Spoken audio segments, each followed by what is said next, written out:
paying taxes? As an investor, a lot of us talk about the benefits of investing in real estate or investing as an entrepreneur and not earning our money as a W-2 employee, right? The thing that is a confusing aspect of our society, at least in the United States, is that we don't have a tax penalty system. We are raised to think that the more money I make, the more money I'm going to pay in taxes. And that's because most people think of earned income. They don't realize that the IRS has an entire category called passive income, which the definition of passive changes between investors. To me, the 2 hours a month it takes to self-manage my 16 rental units is fairly passive compared to the 50 to 60 hours a week I used to work in my W-2 job, where I paid, professional term here, a metric buttload of taxes from my W-2 job. I did not look forward to paying those taxes. I do appreciate the fact that we pay taxes. We need those 5 layers of defense between us and the people who don't like us. We need first responders. We need social infrastructure. We need a social safety net for those people who get into a situation where they need a few years of assistance to get back on their feet. Not perpetual, but a few years. But why would I look forward to paying taxes? I've invested for a decade into buy and hold real estate. And yeah, it started out slow, a couple $100 a month in profit, which took a long time to get to. But the last couple of years, it's been a couple $100,000 a year in profit. And I haven't paid a penny in rental income tax. I have my friend with me today, Mark Ashiro, the financial firefighter, who lives in Hawaii and invests, I want to say, in about as far away as you can get and still be in the US. As an investor, I think Mark might be a little confused by the title of this video, which is why I'm talking in the beginning, and then I'm going to give him a chance to give his opinions after I put my Dionisms into this. But why would I look forward to paying taxes? I literally invested for a decade and tried to get out of a W-2 that I enjoyed. And one of the negative things with my W-2 is the way our income system works. It's the government doesn't like employees. It just doesn't. That's why we have the cash flow quadrant, the way the taxes work. And right now you have the Fed, who's trying to get inflation down to their target rate of 2%, which doesn't mean things will cost less. Even if we got all the way down to that target rate of 2%, it means they will increase at a slower rate. So if you're waiting for things to get cheaper, that's not how it works. But if we got all the way down to that 2%, the reason the Fed is trying to get there is because they're trying to increase the unemployment rate. They've actually increased interest rates, so companies have a harder time getting capital to grow, so they have to lay off more people. Your government is actively trying to make more people get laid off to bring down inflation, to stop wage inflation. So is it any shock that we pay a lot of taxes as a W-2 employee? The way it works for a W-2 employee is you work to earn the money. The employer reports how much you're earning to the government, takes out your taxes, gives you what's left to spend. The way it works for an investor or an entrepreneur is you work to earn the money, you get the money, you pay a lot of your expenses. Expenses you would have as a W-2 employee too. Most people have internet at their house. As an investor, as an entrepreneur, 60 to 80% of my internet service at my house I can allocate towards my business. So that's a tax write-off. I have a vehicle that's dedicated 80 to 90% to my real estate. That's a tax write-off. The insurance to that vehicle, 80 to 90% of it is a tax write-off. 100 square feet of the house that I live in is a tax write-off because it's the office I do my work in. As an entrepreneur or an investor, we don't pay taxes and then get to live on what's left. We get our money, have a lot of the expenses that we were going to have anyways, pay taxes on what's left. But here's why I look forward to paying taxes as a real estate investor. A decade now. And like I said, the last couple of years, over $200,000 in profit. I'm looking forward to the final numbers on 2023. I shared 2022, the year that I retired. I made $204,000 in profit. There's actually a YouTube a channel here on my, a video on my channel here titled "The Truth About Cash Flow," where I literally break down all of my expenses and what was left to come up with what my profit was, and still paid $0 in taxes. I've had some people say, well, first I've had an accountant say recently at the Michael Zuber 50,000 subscriber celebration event, asked me, I buy real estate and you buy real estate, but how are you not paying any taxes? Because I see how much you make. I share my numbers transparently. If you make that much money, you should be paying taxes. And I said, no, because I use levered depreciation. Instead of buying $100,000 property, I put $100,000 down on a property that's worth 400,000. So I'm depreciating the 400,000, not just the 100,000. There's a video here on my channel titled Why I Pay Nothing in Taxes, where I break that down on the whiteboard. And so I try to be as transparent as possible with my numbers so that you can understand that, yes, if you go buy properties all cash with no interest, it's not that you're not paying. I would never want to pay interest to avoid taxes. When we pay interest, we want the benefit of reducing our tax obligations, but I would never get a loan for the interest to avoid taxes. There's a big difference between avoid and evade. Avoid means we're using the system legally. Evade means we join people like the star from Blade that did 4 years for tax evasion. We don't want to do that. While prison is the ultimate house hack, it's not my retirement plan. Levered depreciation. I'm depreciating so much more than what I invested that even a 10 or 20% cash on cash return means I'm still not paying anything in taxes. I look forward to paying taxes because people ask this question. Well, what do you do? In 30 years, your mortgage is paid off. In 27 and a half years, all of your depreciation is used up. Imagine buying a house right now. So this video is being made, hello Futureland, in 2024. Imagine if you purchased a house 30 years ago, which no, that's not 1970. That's 1994. Yeah, that's 30 years ago. If I'm doing my math anywhere close to right. Yeah, 1994. If you purchased a house in 1994 and you had it today, imagine how much you paid for it versus what the rents are. So if you bought a house today in 2024 and it's paid off in 2054, imagine the rents you're getting in 2054 versus the mortgage, the cost of buying a property today. Imagine the number of rent increases between now and then. Here is why I look forward to paying taxes. It means officially, Mark and everybody watching, that you have earned so much money, you give some to the government. A lot of people have this mistake that they think, I've earned the money. And so if you're an entrepreneur and you have a small business and you make $1,000 throughout your year, you know that whatever tax bracket you're in based on your W-2, that $1,000 could be in the 24%, 24% tax bracket at the end of the year. So if you didn't set aside $240 out of that $1,000, you need to come up with the money. The way it works with real estate is if you have the money coming in and you finally got to the point where your mortgages are paid off, you don't have the interest to write off, you didn't have enough repairs to write off against all of the income, you no longer have depreciation, and you have to give some money to the government.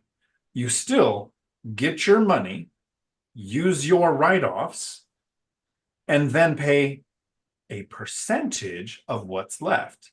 You don't pay what's left. You don't pay more than what's left. You pay a percentage of what's left. I look forward to making, professional term coming, cover your kids' ears, so much freaking money that I have to give some to the government. So Mark, you came into this kind of blind. I want to share your story in a little bit and answer some questions. The purpose of these live streams every Tuesday at 4 p.m. Pacific is to answer questions on reaching financial freedom, retiring early, and investing in real estate. No relationship advice, no politics, no religion, no nothing else that I failed at. But after hearing what I've said, Mark, do you look forward to paying taxes? Yeah, when when I first asked you what the topic was going to be, and you sent it to me, I had to go down the whole Dionism. I said, where is he coming from on this? So, yeah, so I kind of thought about it, and I think I came to the same conclusion that you did.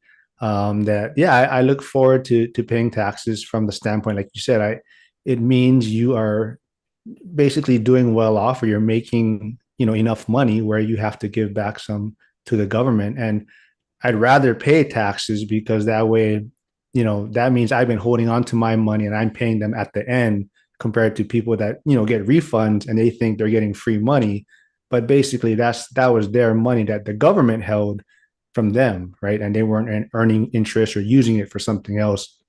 But the other thing I want to say too is I hope people pay taxes because that actually pays my salary. So that's where I was coming from, is that I hope people do look forward to paying taxes. Right. So tell people, wait, I mean, it says financial firefighter, but explain what it is that you do for a living. So I'm a full-time firefighter in Hawaii. And yeah, so, basically people's taxes, pay for my salary, law enforcement, road repair. So, taxes are required. So like you're saying, you do want to contribute because this is how roads get fixed and things are, the law enforcement and fire departments are, pays their salary. So taxes are required. And I know we're triggering Hyder in the comments because he is totally against paying taxes and we're not required to. So I know it's setting him off right now, but that's what Dionism does, right? That's the whole point. People don't like to talk, they like to disagree. So if you can get your mind disagreeing with the concept, then your mind is open to the conversation. Anyway, that is a Dionism right there. So recently I had a video that's doing pretty good on why you should retire early. So there's probably some new people here who don't know much about us. Or me, or Millennial Mike, or Michael Zuber from One Rental at a Time, or Matt the Lumberjack Landlord, or Beth Traverso, the people who come on here to help share how we're reaching financial freedom. So let's kind of walk people through the timeline. You're a firefighter, a first responder in Hawaii. You start investing in real estate. Where was the first market that you looked at? Well, if you consider like my primary residence as investing in real estate, that would be back in like maybe 2008. So I did the traditional start with a condo, kind of get your foot in the door, start with something small to live in, and then you kind of work your way up. So I did get into a single family home in Hawaii, and I was fortunately able to keep my condo in Hawaii and rent it out. And I never considered myself a landlord. It was just one of those things. I grew up believing that you buy real estate, you sit on it for 30 years and that's how you build wealth. I never understood the whole cash flow, having your rent cover your mortgage. Basically in Hawaii, a lot of times you get a property and you're going to be losing money monthly if you're going to be renting it out, and unless you put down a huge down payment. But so I fortunately was able to keep the condo and pretty much maybe lose out of pocket a few $100s every month. But from that standpoint, I'm building appreciation and equity, and I was able to keep it. And for me, I was just coasting along. I tell everyone that I was just headed down the path of working for my pension and working 25 30 years in the fire department and retiring with my primary residence and my condo. And that was what I was heading. I was cruising along, coasting along, not understanding, much about the economy, inflation. Even though I have an accounting degree and finance degree, I really didn't pay much attention to any of that. And then, the events happen and people had to stay home for a while, and we're locked in place, and it really opened my eyes to how risky I was being as far as relying on this pension that I had. And I didn't want to get put in that position again to have to be forced to do anything with my job on the line maybe. So that's when I started looking down the path of real estate. And one of my friends was investing out of state because the numbers made a lot of sense. So he was investing in Pittsburgh, and that's kind of what put me down the path to investing in Pittsburgh. So what does your portfolio look like in Pittsburgh?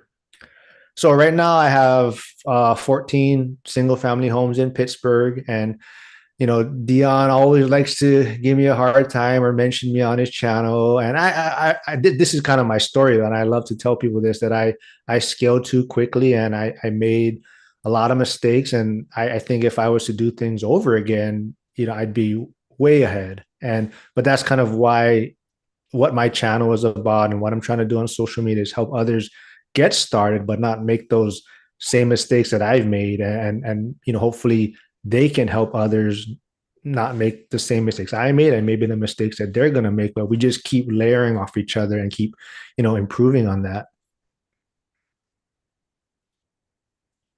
So what I like is not only are you investing in real estate, right? And then there's many paths to financial freedom. We could start and grow a business with the goal of getting it big enough to where somebody else runs the day-to-day so you don't have to be there every day.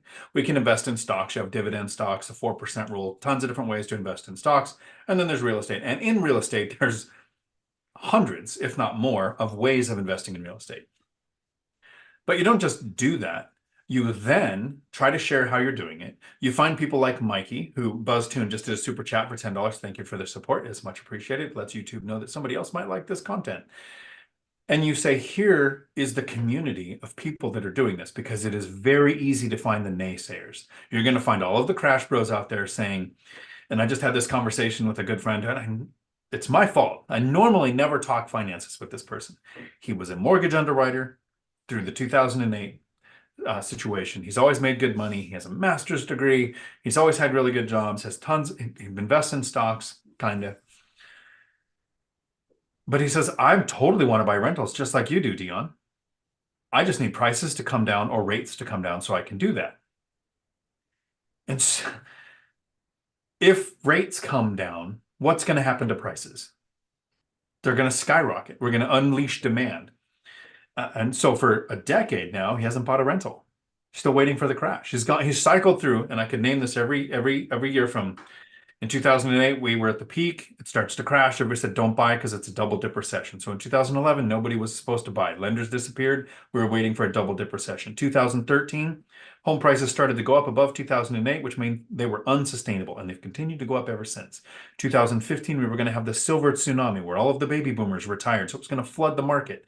2018, interest rates were above 6%, and everybody knows you can't buy real estate and make money when it's above 6%. 2020, we have a pandemic, eviction moratorium, and forbearance, and everybody says the world's going to end. Don't buy anything. 2021, forbearance is ending, and people say that's going to flood the foreclosure market, so don't buy real estate. 2022, interest rates double or triple, and everybody says rates have gone up, so prices have to come down, so don't buy yet. And look at the decade of investing that people have missed out on. There are just as many crash bros in stocks, just as many crash bros about entrepreneurialism, just as much as there is about real estate. And it doesn't matter, right? Even if we had a crystal ball and we knew real estate was going to crash in a year, I'd still be buying rentals today. Because since we've started tracking the data in 1940, rents have never once gone down market wide. Not for a 5-year period and stayed down. We had 2009 Class A rents went down, but B and C went up because we had more people going through foreclosures, so we had more rental demand. So we have to be careful of who we talk money with. And that's why I have this community where I'm trying to get more people together. Millennial Mike and you investing at a distance, both first responders, different types, right? I mean, you, everybody's hero because you get cats out of a tree, and Mike, everybody's hero because firemen need heroes too, because he works in law enforcement. And yes, I used to be a cop, so you're going to get a lot of those. Yes, yeah. I also used to be a Marine we need too. ADU guy on here. Right, you do. You need somebody to help you defend. It's just, I was in the Marines, so if you're in the military, you're also going to get the Marine Corps jokes. And before you say it, I have my crayons ready to eat meal here somewhere. But Well, can I ask you something real go quick? ahead. So, you said you were in law enforcement, and so did you see it with like your coworkers? So you folks have a pension, I assume, right? Your department. Left one, left two. Yeah, the law enforcement pension. Yep, had the option to, but I only did 8 years. Got outed because of the 2008 crash. When municipalities aren't making money, law enforcement gets downsized, and so my second time I had my pension taken away from me. But do you see the people that you would be working with on a daily basis, or your partner or whatnot? Like, it was hard to get them to try and do something else, or they were just kind of focused on this pension or working so many years? I'm trying to think of in law enforcement if I knew anybody who had rentals. I don't think I did. I don't know that Millennial Mike knows for me. I think he's had one that he's talked to. But for the last decade, while I was investing, I ran a CDL school, right? It started small, 6 staff, but got up to 60 with 5 locations. And the entire time I worked there, I was trying to get everyone on the property. I've talked to every tenant I've ever had saying, you should not be renting from me. This is a duplex you're living in, right? You could buy one just like this. I'll find you a lender. I'll find you an agent. You have the income because I verified you as a tenant. You can go buy one of these, have a tenant, live for free or close to free, get on the property ladder. In 10 years, one person, one tenant bought a house, wasn't even a multifamily, just bought a house. And two people at my company in those 10 years ever purchased. And one of them, Danny's been on my channel. He started in 2018. He retired in 2022, 42 days after me, but nobody's counting. But literally 4 years of investing, was able to retire. My other friend, Craig, he's killing it with Airbnb, doing really well. Has made work kind of maybe not optional, but he can work a lot more part-time and still do all the fun things he likes to do. So he might not be investing to make a full retirement, but he's investing to make his retirement better. Very rare. My personal, the friend I was having that conversation with, we were in the Marines together. We're literally talking, we went to Desert Storm together, right? And when you trauma bond with somebody, your friends, no matter how much you disagree on things. It's a vegetarian. Like, we're so diametrically opposed. I only eat vegetarian cows. They eat grass. So we can't talk about certain things. I have to have this community. This is my therapy, to come here and talk not only about real estate. Yeah, the real estate's my focus because it's the path that I chose for financial freedom.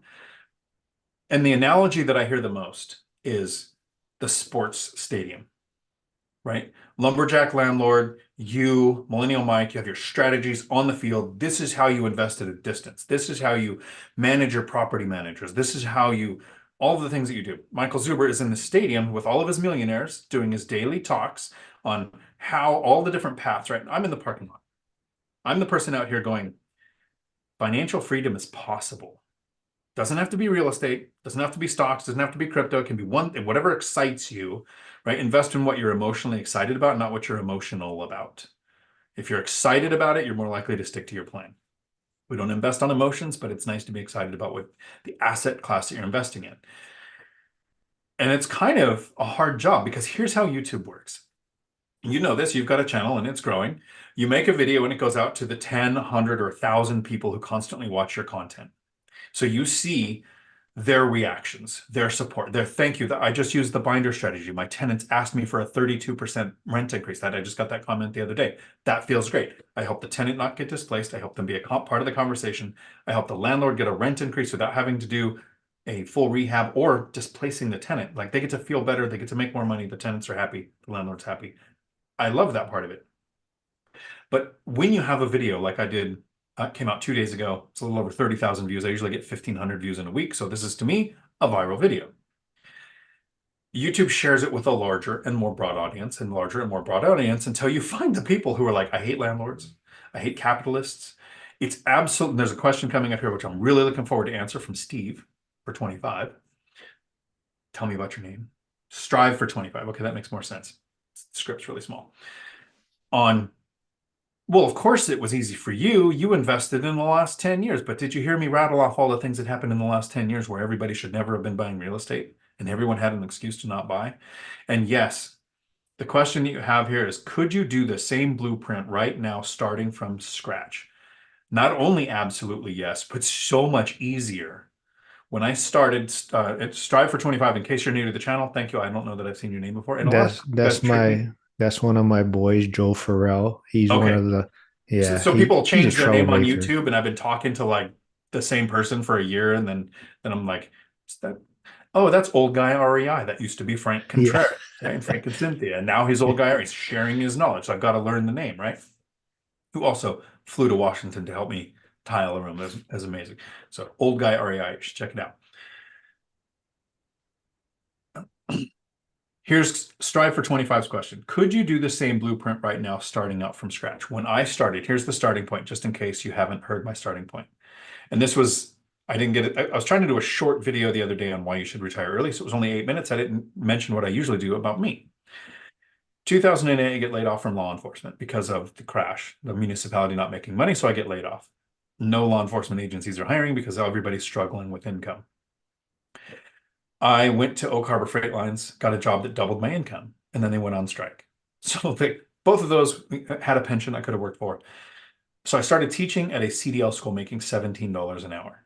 I was a single parent with 3 kids, found out about $89,000 in bad debt in my name I didn't know existed until the divorce. And it was actually a lot more than that. That's what I negotiated it down to.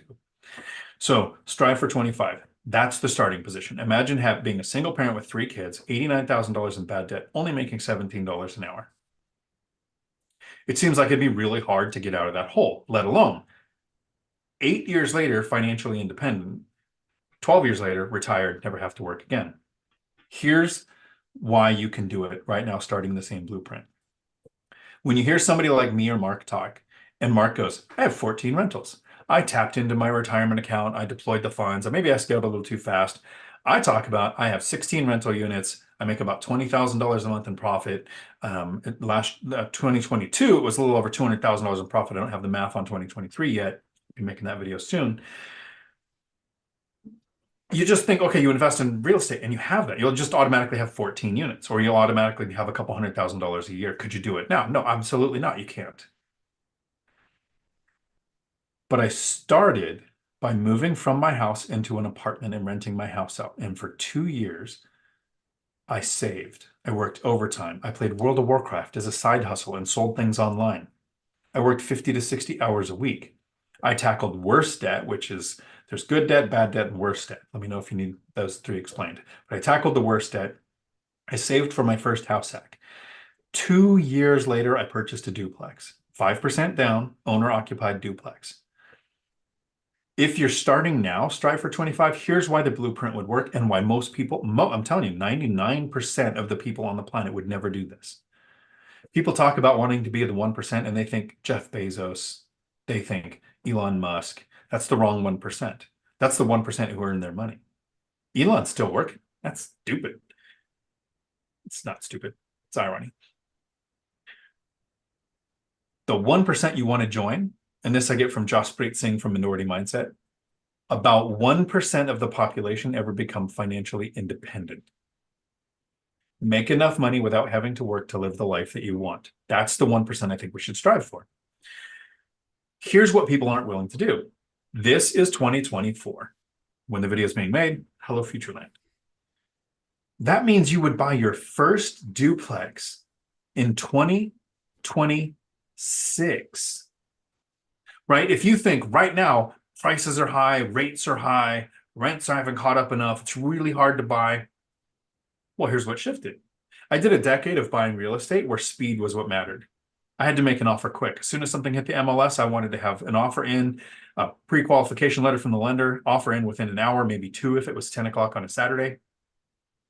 And that worked for the first decade. Well, now what I'm doing is watching days on market. I found 2 or 3 properties in the new markets I was looking at where the properties have been on the market over 100 days. There was something wrong with them. The one I'm in now is a burr. It needed some work. The other one, the owner had signed new year-long leases at low rents. So it kind of killed the deal for that first year. But I was willing to pursue both of those because they had been sitting for a long time. Watch days on market in your area for properties that sat longer than normal and make an offer. This one was listed at 500,000. I offered 4. We negotiated back and forth and back and forth and back and forth for 2 months, and we settled at 4. They purchased this place for 400. I've put about 60,000 into it now. I'll probably be 65 by the time I'm done, and then it's worth $750,000. So I've created a couple of $100,000 in equity, and I'll be getting cash flow living here for free. That's what it is like to start now. In 2 years, do you think you could save a down payment for a 5% down payment? In 2 years, can you save, let's say, $500,000 property? That's $25,000. Can you save that in 2 years? If not, what can you do to get there? Because saving doesn't mean spending less. The most important thing with saving is making more. Overtime, side hustle, learn a skill to be more attractive to your employer to get a raise or a promotion, change companies for an increase in pay. What can you do to make more money? 2 years from now, you buy that first duplex. Financial freedom happens. Here's why it would work in the same blueprint.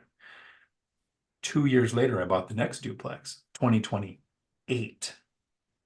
4 years, 2 things. Can you do that? It's not Mark, you've said it, you've been very clear. You bought 14, you emptied out your retirement accounts, and you said, and that's why I always say this, and I'm always clear. This is what Mark told me. This is not my opinion of what Mark did. You said you scaled a bit quick. You had some evictions and some turnovers all going on at the same time, and now you're in like this stabilization mode to get the cash flow going. So yeah, getting 14, it's a great strategy. Had you got 7 or 8, you might have had a lot less stress, A lot less months where you were trying to figure out, okay, is my income from my job going to be able to cover these expenses instead of the income from the rentals, right? Stretch it out. It's a 10-year journey. 20, 30, 4, the person starting today can retire. So you say that's one of your guys, strive to 25, strive for 25. Yeah, yeah. Hopefully that helps him. Oh yeah, he's just trying to play to the audience. He's trying to bring up some good topics, I'm No, sure. no, I know. I appreciate the question because, and the reason I wanted that question, why it was such a, like I actually said, that's a great question I want to get to, is because I've had that question 4 times this week in different ways. Yeah, Either could you do it today? Is it possible today with high prices and high rates? It's easier with high prices and high rates. Do you know why? Lenders are starving. They want to loan. In 2012, 13, 14, and 15, lenders disappeared. You were actually only allowed 4 conventional loans in your name. They've increased that to 10 to try to generate business. So it's easier to get on the property ladder. Now, as of November 18th, 2023, an entire new loan product came out on uh, duplex, triplex, and fourplex. You can use 5% down conventional on a triplex or fourplex. That's not ever happened as long as I remember. You always had to go with a terrible loan product and go FHA for triplex or fourplex if you wanted a low down payment. Lenders are so desperate right now. First, they're going to push ARMs. Don't get an adjustable rate mortgage. Those are probably 60% of what caused the 2008 housing crash. Don't do it, no matter how good they sound. But right now it's a little easier because all you need to do is qualify for the loan and then find the deal. In 2012, 13, and 14, you could find deals everywhere, but nobody could buy them. So the few people who did really well. That's when Stephan got started. Got 7 rentals in those first few years, and then could basically just sit back on those. He made a huge mistake, didn't know about the binder strategy, and didn't raise the rents for 10 years and had to sell the assets because he would have made more money with the cash buried in his yard. His words, not mine. So he lost the assets because he didn't want to lose good tenants. I'm a Graham fan. So if that yeah. sounded like sarcasm, it's not. I'm super. No, yeah, I like Graham. Yeah, but yeah, so strive for 25. Basically, it's kind of like increase your income, strive to save 25% so you can invest. So that's kind of where his branding is coming from. I But love it. yeah, I was just talking to one of my friends. He reached. I haven't talked to him in a while. He's in my mastermind group, but we just talked about like what you're just saying. I got the 14 properties fairly quickly, and what I also talked about, I just realized too, is kind of you know I got a lot of base hits, and it's kind of hard to maybe win in a sense by just getting base hits over and over, and at some point you might want to get some home runs in there. And I think like I touched on going fast kind of slowed me down, and I think if I got only a few in the beginning and really got my systems in place, getting better relationships with contractors, the property managers, and how everything was going to work out, and instead of buying base hits after, using my capital to buy base hits, I could have dabbled in more bigger equity plays or bird deals and kind of got maybe some more home runs in there. So I think, I kind of tied up my capital also by getting so many quickly instead of kind of starting off slowly, getting a better understanding. And then I probably could have got more home run deals later on. Well, the cool thing is you haven't missed your shot, Yeah. right? Like you're not doing bad, and you have a complete skill set now to use moving forward, Yeah. and you're sharing the information. That's the whole point of Yeah. this. And I did a syndication, which, I talk about, and 1031 and Yeah, you've used strategies that I haven't, and then yeah. that's kind of the ironic debate that happens between me and Millennial Mike and the Lumberjack Landlord and Michael Zubers. They've all used very creative strategies, exponentially growing their portfolios much larger than mine. I'm absolutely happy for them. Wouldn't trade portfolios, Yeah. I right? want to be lazy too. I like being lazy. I like 2 hours a month to make a couple $100,000 a year.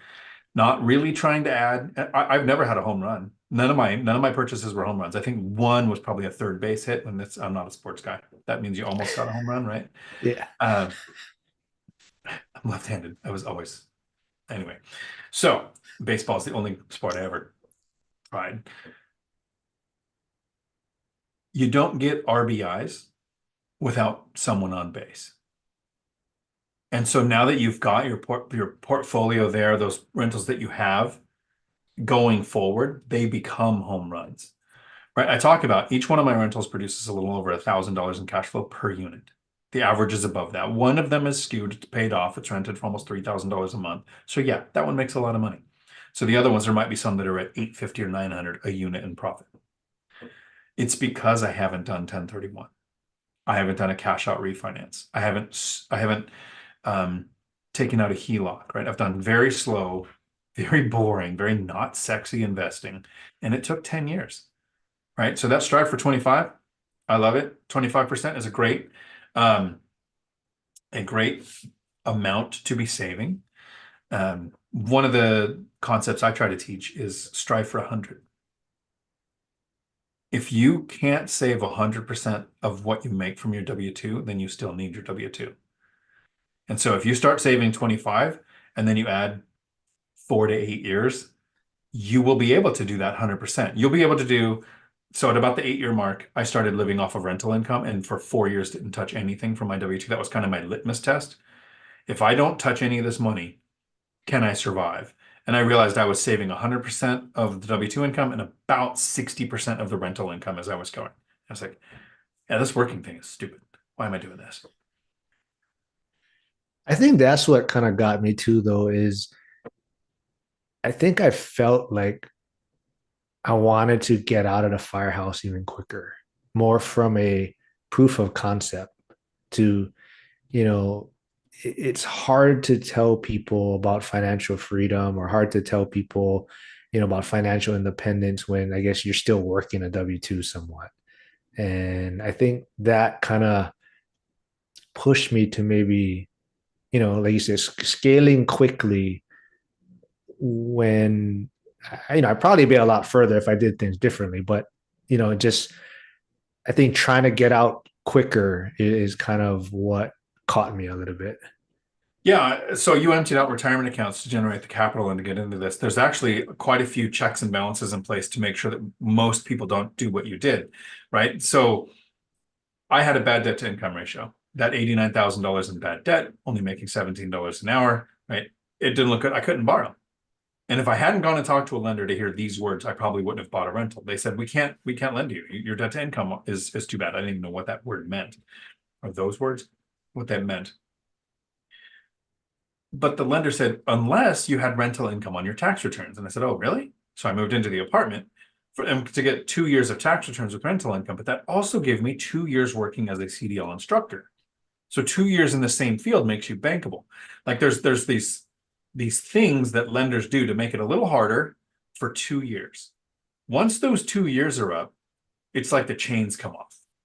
Now your debt to income ratio means almost nothing because they can look at 75% of the rental income, even of the property you're purchasing, right? That makes it a lot easier to qualify. And at 2 years, you now know, how did you vet your property managers? Where did you get your lease from?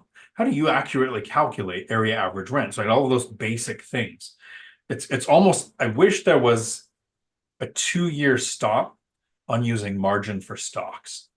I think if people got into stocks and for 2 years you couldn't use margin, we'd have a lot less people tripping on their face and they realize, wow, it grew this much. If I can use leverage to get more, it'll grow more. And then you realize leverage goes both ways. All-nighter hider, howdy. Are you still in Gary? I don't like the government. Now you say here, I don't like the government. And my chat moved.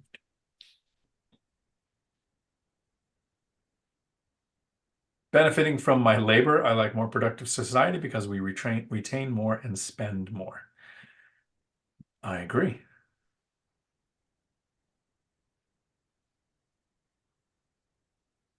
Janitor on fire. Howdy. Or you could just be a greedy bastard and 1031 everything and reset depreciation and defer taxes another 30 years. That's so most of us grew up with two fallacies. One is stupid and doesn't matter. People used to say days get shorter in the winter and longer in the summer, and that's actually 100% backwards. Stupid trivia. Second thing is The only things certain in life are death and taxes. And Chandler on Fire, you're absolutely right. You can 1031 delay the taxes. You can use the stepped up tax system so your heirs don't even have to pay taxes on that. Death's still fairly certain. That's why most people that say I do don't realize they're setting a goal. Joey, thanks to real estate, I know my taxable income percentage will continue to go down each year. Absolutely true. Love that. Chester asks, the wealth building journey, Mark, when you began scaling, did you have any reserves? Not as much as I should have. I mean, everyone has kind of a different number and they kind of calculate it differently.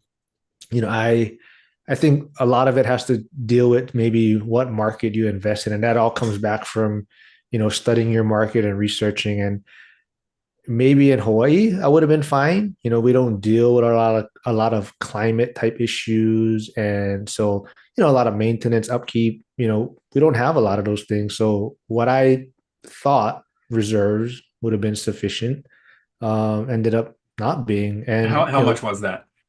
I believe I want to say I had 40,000. Yeah.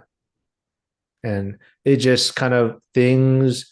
I think a lot of it was because I bought so many at one time, and I bought a lot in the winter months. They sat vacant, for a while.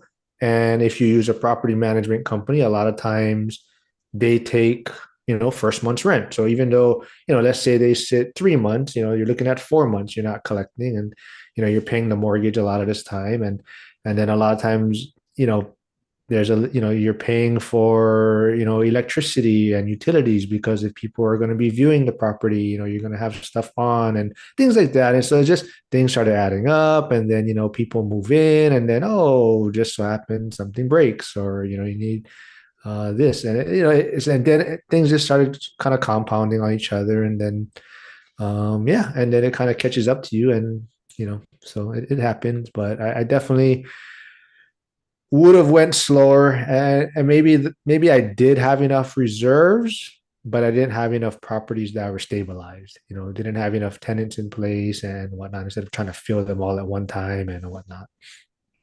Right. So I've talked several times about the reserves that I used and how I think reserves scale with the size of your portfolio. I think you point out something where it should also scale with the speed of your portfolio. So for 2 years, I saved, got one duplex. I had 10,000 in reserves. For 2 years, I saved, got another duplex. I had 10,000 in reserves.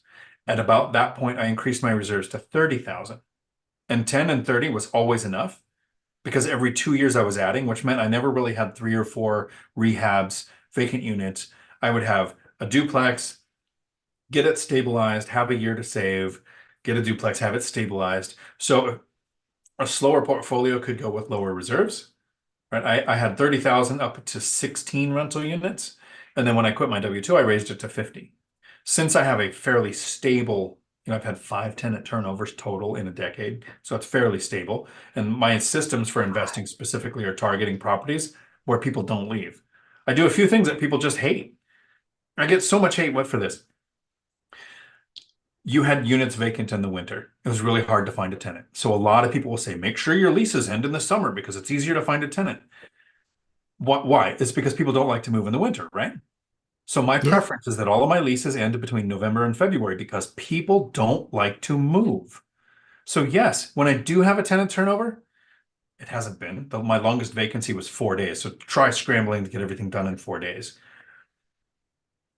It could be harder to get a tenant in the winter, but it's so much easier to keep tenants in the winter. So I live on the West Coast. It's north, it's wet and rainy in the winter, but I don't live in Siberia. Maybe in where, the lumberjack landlord invests, or Pittsburgh, or that where, if you get locked outside your house for 3 months out of the year, you pretty much are unalived. Yeah, it might be a little harder to find a tenant in the winter. So know your local market. Mine is kind of staggered though. So I have there, I'm not evenly, but there's a few in the summer, maybe a few fall, and That's then a there's smart move few. too. Yeah, so it's kind of, it'll never be completely vacant or empty portfolio, I guess, in a sense. Yeah, so I suggest people start with that. If you have one duplex with two tenants and you sign them up on the same day, I'd do a 6-month lease and a 12-month lease, right? So you're not dealing with tenant turnovers at the same time. So how do you only have five? I mean, so Have you heard? mine, So I have a couple videos on my channel on how to keep your tenants, yeah. right? So keeping your tenants starts before you meet your tenants. I target properties with this list of things. Are you ready? Yeah, yeah. Okay. I want properties close to several economic drivers. I target specifically Class C properties, not B or A. If somebody's in a B or an A property and they make $150,000 a year and they lose their job because IT is laying off, it's really hard to go find another $150,000 job.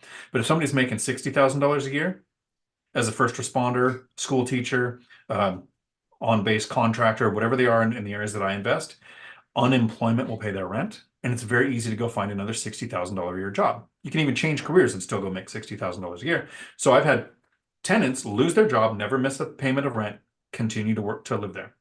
So I target Class C properties for less tenant turnover. Class A and B and economic hardships, people will step down to save money. With Class C and economic hardships, people will add roommates to save money. They don't move to Class D. And a lot of times, Class C, even in good economic times, don't move up, right? People are terrible with money. You can go to any statistic and prove that. But I want several economic drivers like a base, a port, a college, hospital, Boeing, Amazon, large population, so that there's a lot of sources of tenants. So that if the tenant's company closes down and moves away, they can change jobs. Then I look for properties. I went for small multifamily. So single family would probably work, but small multifamily, I want side by side, not over under. Over under, you get more noise complaints, and one plumbing issue can affect two tenants. So side by side, less noise complaints. Fenced yards that are pet friendly. People with pets don't like to move. And it's not so 10 to 15 years ago, it was probably hard to move because you couldn't find a place that would allow pets. Now you have emotional support animals, so it's a little easier. But people don't like to move pets because even if the human moves with the pet, that's a pet relocation. So you keep your tenants there by allowing pets, having pet-friendly yards that are fenced. Then I want the units to also help people stay. So I want 2 bedrooms or more because more space equals more stuff, less likely to move. So I want a garage. I want washer dryer hookups inside each unit. People using a laundromat or shared laundry are just waiting for a place to open. I use the binder strategy to have my tenants ask me to raise the rent. So happy tenants don't leave and don't trash the place. And using the binder strategy, I keep my rents a little below area average because I haven't had to do a rehab. With a tenant turnover, you have to do a rehab and you have to spend a lot of money. So you want area average rents. Area average rents means you're more likely to have tenant turnover because they can find a cheaper place or a more convenient place. But when they're paying a little bit less than area average rents, they'll overlook a little bit longer commute or an amenity that they're going to miss out on because of where they live to stay there. This list of reasons before buying the property, all of that's considered to keep the tenant turnover low. Only 5 tenant turnovers, and I'll list them out for you. 1 passed away. 1 thumbed up. Somebody passing away. Google is messed up, or Zoom, or whoever did that. 1 inherited a house. 1 purchased a house. Out of all of them ever, 1 moved out of the area, and 1 was a military who got orders. Those are my tenant turnovers. I've never had yet somebody move out of the area for a cheaper place in the same area. Okay, so majority, maybe 3 or 4 only so far, but all pretty much for the same reason. So how do you prevent people from breaking up in a relationship? That has been probably all of my tenant move outs have been they separated and they want to part ways and find their own place, and that's why they moved out. So 16 rentals right now. I have 18. I'm in one's vacant because I'm doing that burr. So I have 16 that are rented out. I'm trying to think of how many married couples. I know 1.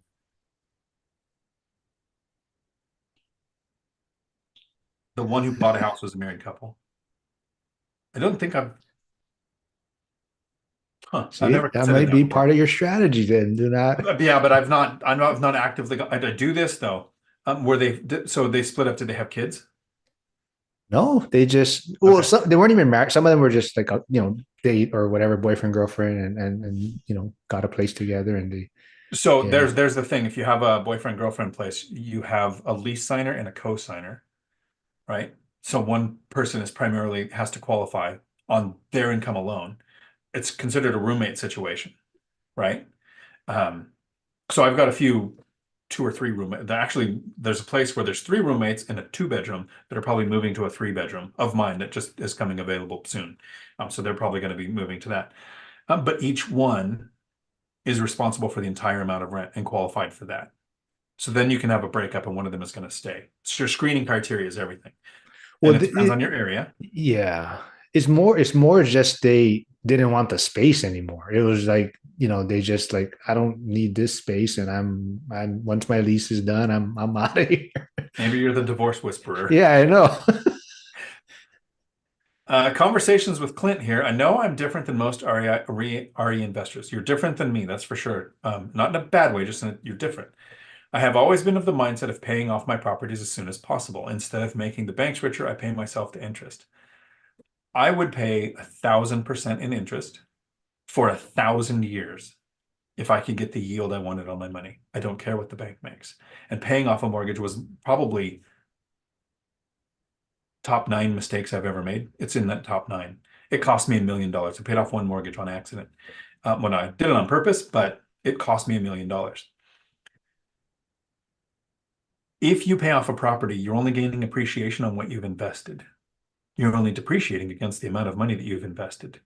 When you purchase a property and you start a new mortgage, you start a new depreciation schedule. You're gaining appreciation on multiples of what you've invested. The yield is what matters to me, not the paid off property. I would do 1,000-year mortgages. Somebody with a paid off property and me with a mortgage, I actually have asset protection in place that you don't. So my property that doesn't have a mortgage is at more of a risk than the one that does have a mortgage. Ask David Green about his fraud with 50 properties and because they were in an LLC. So that's the like 40-second reason why you don't, I don't have an LLC on my properties. If I have an insurance claim on a property that has a mortgage, it's me and a mortgage company against the insurance company. They're more likely to be compliant because they know they have all of the lender's attorneys on my side. So I've never even had to do that. But if I own a property and it's just me against the insurance, they know it's the insurance's attorneys against my attorneys, and I would lose. There is a long list of reasons why the last thing I want is a paid off property. Now, there is something to be said about the sleep well at night account, right? You're swan. You're going to sleep better if you have a paid off property.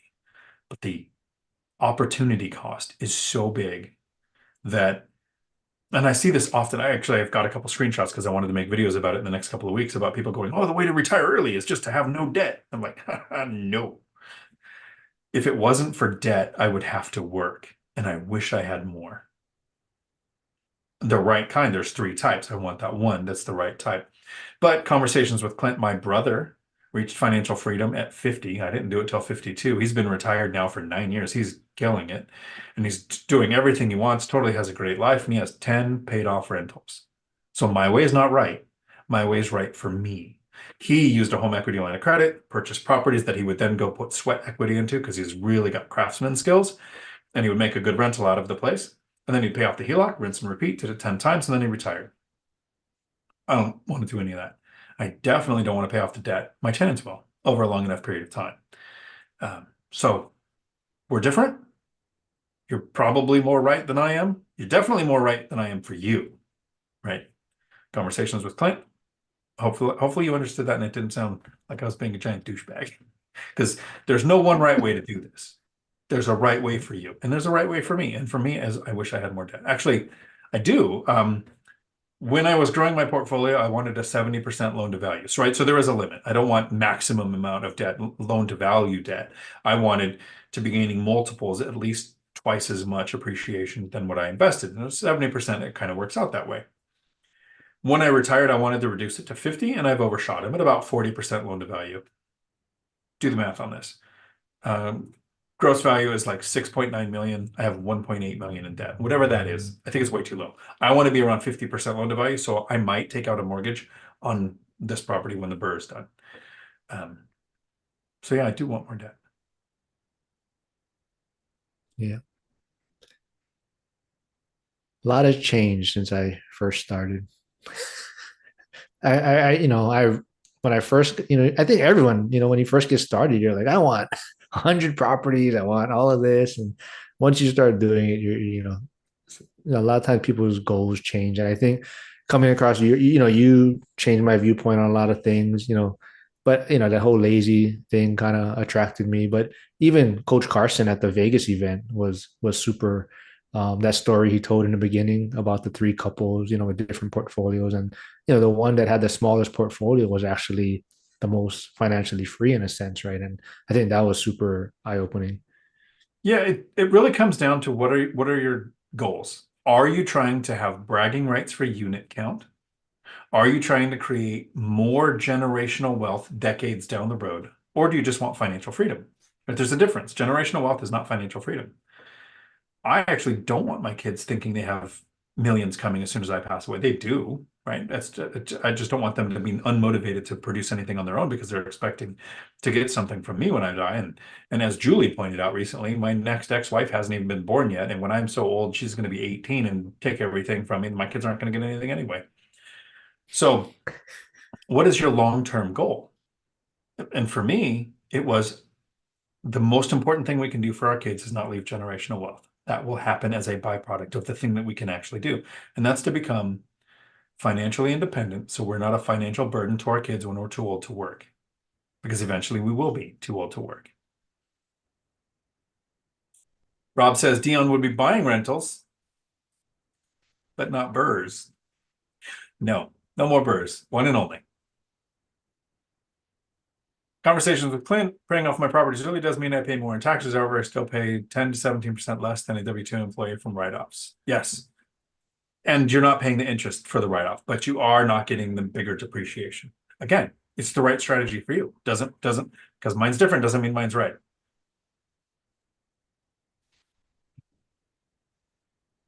Mike, he roomed with Mark in Vegas. He says he's lazy, but he's working on REI in the morning, networking at the event, and social media work at night. Awesome to see.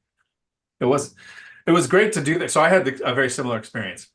We did an Airbnb. I had the lumberjack landlord, Justin Cambra, Beth Traverso, Lenny Mike, and there was a morning where I kind of got up and I'm watching. Justin Cambra was putting out like 3 fires, and he's got some stuff's going on. Mike's negotiating on a seller finance deal that he's closing, I think, with some partners. It's just everybody was doing all this stuff, and I'm sitting on the couch watching a movie on my laptop. I'm like 16 and done. And I loved hearing Coach Carson talk, and I hope to interact with him some more because his book is The Small and Mighty Investor. You should check it out.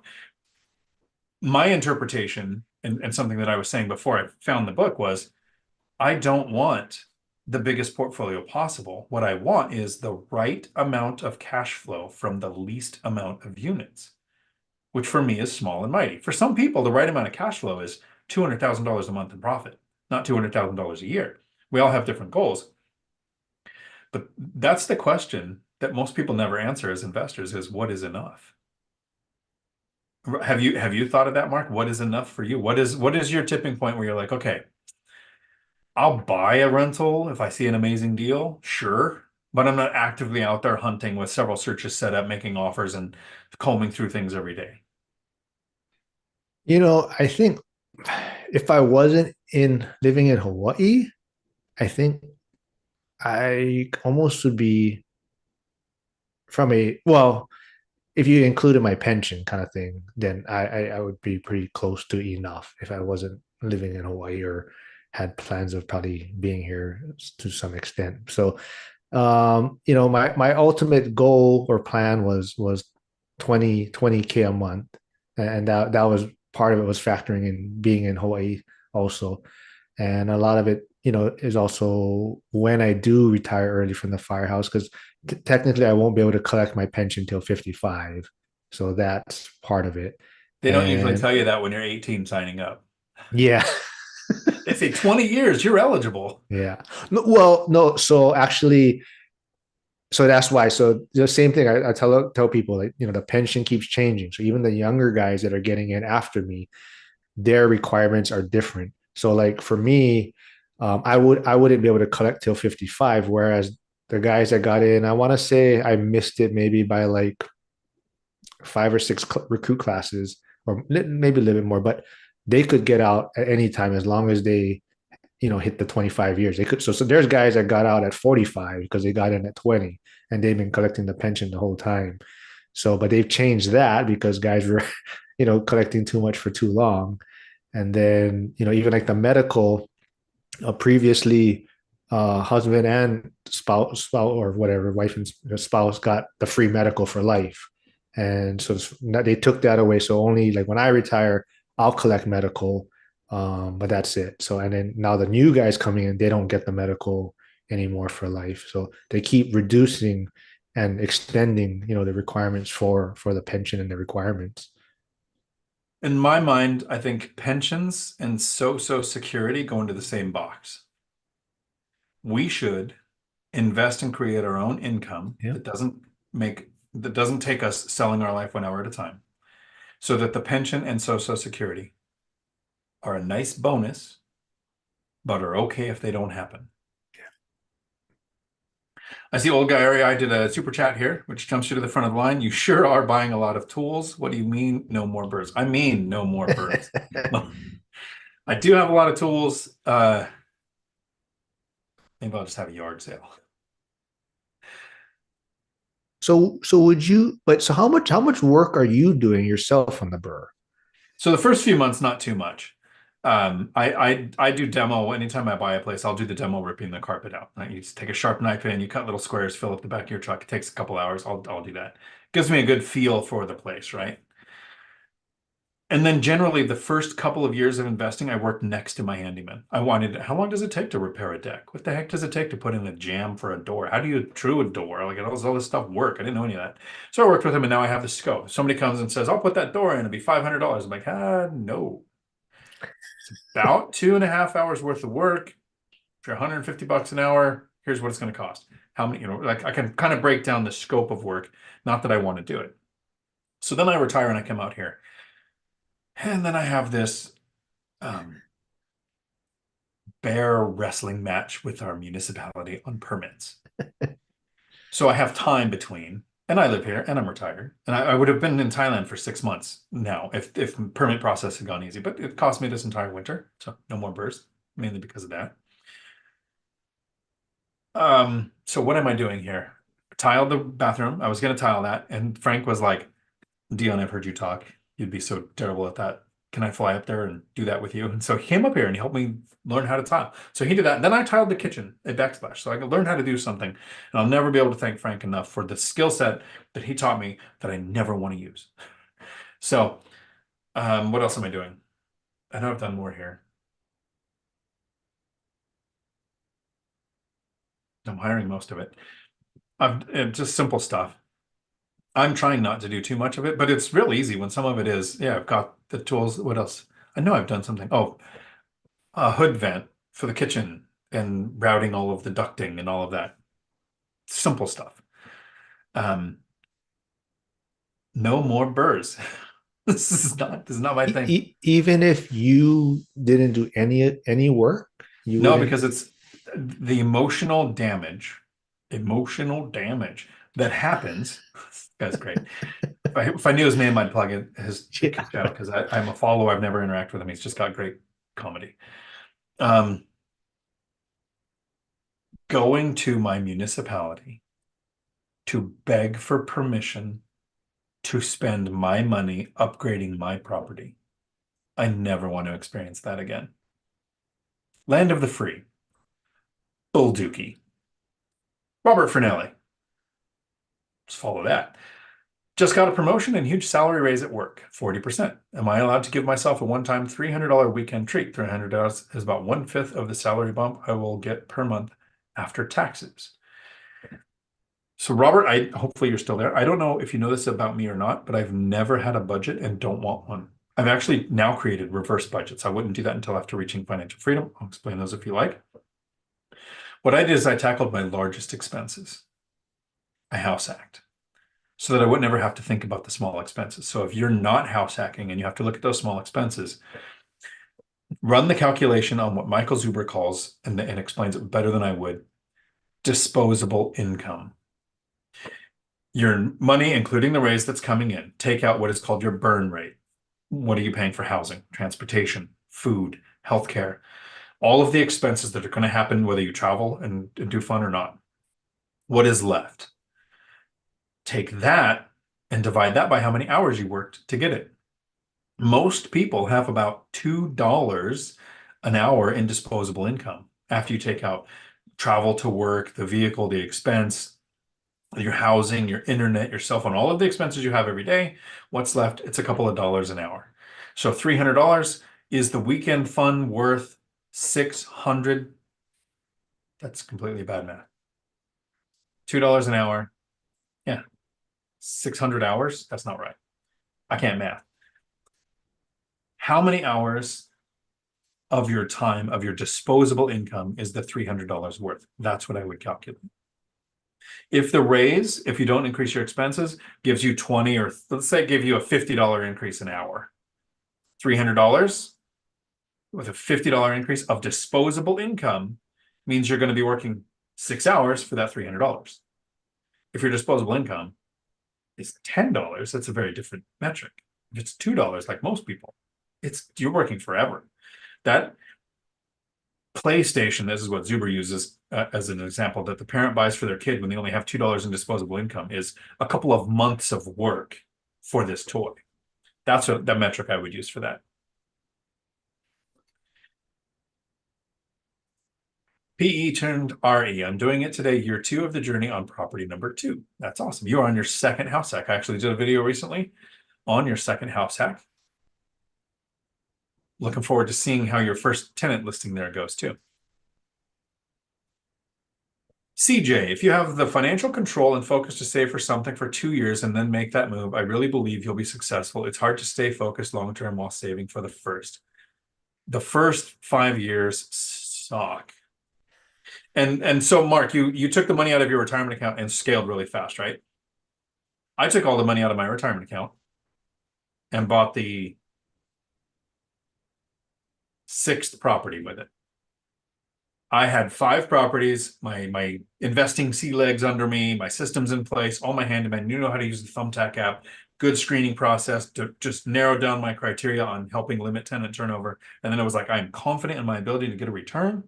I yank all this money out of retirement and bought my triplex, which is probably my one that's a third base hit, because it started, most of my properties hovered between a 10 and a 12% cash on cash return year 1. That one started at 17 and it's at like 35 right now after a couple of years of ownership. Jason, I hope it's still doable. I just got my first one 2 months ago. Awesome. Now is when you get your systems in place, because the easier you make investing on you, the more likely you are to continue to want to add units. If each one added more time to that it would take to manage it, I probably wouldn't have half the ones I do. Have you met Jason yet? I think that's the G. I want to say his last name, but I'm going to. Yeah. Calasabita? Yeah. Have you met him yet? I don't know. Oh. Because I know a lot of people's faces because I've interacted like through Zoom or in person, and then you see their name on here. Like I have to process the wealth building journey is Chester. Okay. Yeah. Martin Properties changed their name, used to be REI Stoners. Like, and then I've worked, met Josh and Mary many times. They've actually driven over here and they helped me do some countertop stuff too. I call him Baby Dion. Josh or Yeah, Jason? Jason. Yeah. Oh, nice. Kind of looks like you. Oh, I'm very sorry, Jason. Strive for 25. My day job in mortgage and that question that we dig into over and over. The everyday person is fearful of a market crash. They're fearful of a market crash and they're hopeful. Right? They think, okay, if the market crashes, then I can finally buy something cheap. And that's terrible strategy. Think of all the people who have money sitting on the sidelines waiting for a crash, so that when a crash happens, then it's a bidding war that would make it not a crash. And the other, afraid of the crash. I've had a lot of people say, aren't you scared? What if you bought it and your values went down? You mean then I can go to the county tax assessor and reassess my tax obligation and even pay less and keep more of the money that I'm getting from my rents that have not gone down? Oculus, howdy, good to see you. To Clint's point, if you were starting today and investor loans were about 8% and a good deal in your area was 6%, would you be paying off a loan or saving for the next one? So this is where the human brain doesn't work.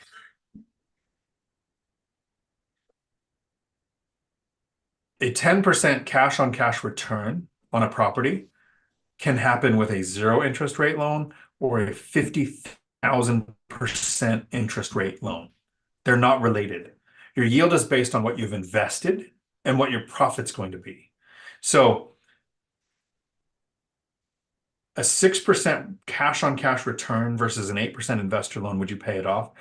The loan rate doesn't correlate to your yield. So paying it off isn't going to increase your yield as much as investing in something else. Because there's also other metrics, as the 6% is a cash on cash return. I'm assuming from the way you structured it here. That's also gaining an average of 5% appreciation. But if you put down $100,000 on a $400,000 property, you're gaining 5% appreciation on 400,000, not your 100,000. So paying off $100,000 worth of it would save you the 8%. Buying the property that's going to get you a 6% return, but has 5% appreciation on 4 times what you invested, is a 26% return. Plus the tenants are paying off around 1% a year. So it's a 26% return versus an 8% without a new depreciation schedule. So no, even when we triple the income, I would say 10% in a guaranteed CD return versus 5% cash on cash with a rental. I buy the rental every time, because when you look at the internal rate of return, the rental is 3 or 4 times what the other one is. So paying off the debt to me doesn't make sense unless I was above 70% loan to value while growing a portfolio, or above 50% loan to value while retired. I might then pay off debt to stabilize the levered position that I'm in. I probably butchered that because I don't have the mental capacity to explain how those two percentages aren't related. Jason, Dion, how do you have more than 10 mortgages? Again, to answer the question, I don't. I would have if I grew my portfolio more. 8 properties, 18 rental units, 6 mortgages. Paid off one, cost me $1 million. Bought one all cash because I'm doing a BRRRR. Might refinance at the end, then I'll have a mortgage. You can go up to 10 conventional loans in your name, 20 if you're married, and you put 1 in each of your names. But after 10, you have seller financing. You have DSCR, asset-based loans, where it's not Fannie Freddie backed. Yes, you're going to have a 25 or a 30% down payment. You might have a little bit higher interest rate. There was a time during 2021 when the DSCR loan interest rates were lower than conventional, so that's not always the case. But 10 is just a conventional limit in your name. There's a ton of other ways to do properties. Seller financing, subject to, there's, tons of options, but I don't have more than 10 because I only have 8 properties. Not even sure I want that many. How many mortgages do you have now, Mark? Including my personal, I have 15. And Yeah. how did you go above 10? So mine are all DS. No, well, not my personal one, but all my rentals are in DSCR loans.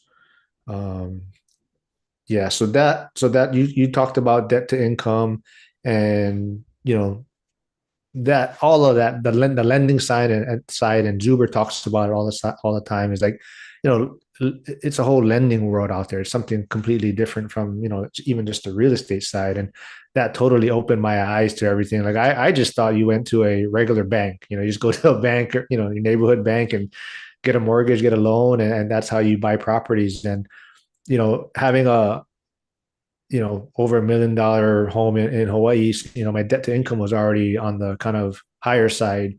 So for me, I had to look down different avenues, and I was always like, how do people buy more rental properties when their debt to income is fairly high? So that put me down the DSCR path. And, actually, I kind of look back on it, and I almost feel like maybe if I didn't come across that, I would have scaled quicker, because I would have bought some in my name, which I kind of did the first few, and it would have stopped me. It would have prevented me from scaling, maybe for a time being, until things stabilize, or, like you're saying, the rental income shows up. So maybe if I didn't go down that rabbit hole in the beginning, or so soon, I would have actually probably scaled quicker, letting things kind of stabilize, and learning how things operate.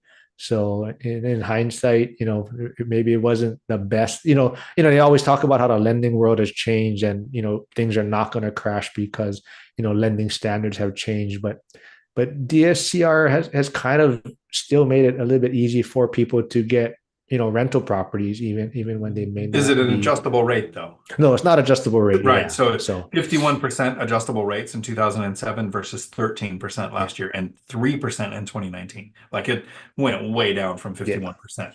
But and so when you do DSCR, they also look at your net worth to make sure your net worth is 50% or 100% of the value of the loan. So you're kind of trapped there. Then they also look at your credit score. So your score is still a factor. They don't look at your income, your debt to income ratio, your salary. I guess that's your income.